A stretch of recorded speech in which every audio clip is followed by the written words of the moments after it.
திருபுர சந்தான மூர்த்தியின் இந்த தல வரலாறு தாரகாட்சன், கமலாட்சன், வித்துன்மாலிங்கிற 3 அசுரர்களை சுவாமி சம்ஹாரம் பண்றாரு. பிரம்மா சாரதி, 4 வேதங்கள், 4 குதிரைகள், இந்த சூரியன் சந்திரன் 2 பேரும் சக்கரம், சூரியனும் சந்திரனும் சக்கரம், மகா வேறு மலை தான் வில்லு, வாசுகி என்ற பாம்பு கயிறு, மகாவிஷ்ணு தான் அம்பு.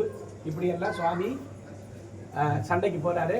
இந்த சண்டைக்கு போறதுக்கு முன்னாடி அவரை சிரிச்சு அந்த 3 புறங்களையும் எரிக்கிறாரு அப்படின்ட்டு தான் அந்த ஊருடைய தலைவர்னார். இந்த தலைவர்னார் அப்போ அந்த அச்சு முடிஞ்சிச்சு இல்லையா, கால் வச்ச உடனே அச்சு முடிஞ்ச உடனே சுவாமி என்ன பண்ணாரு, இந்த மகாவிஷ்ணு ஓடி வந்து நந்தியா மாறி ஓடி வந்து அப்படி தாங்கி பிடிக்கிறார்.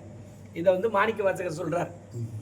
தடமதில்கள் அவை 3ம் தழல் எரித்த அந்நாளில் இடபமதாய் தாங்கினான் திருமால் கான் சாழலோ அப்படின்னு இந்த வரலாறு முழுவதும் இதில் சொல்றார். அழகான வரலாறு.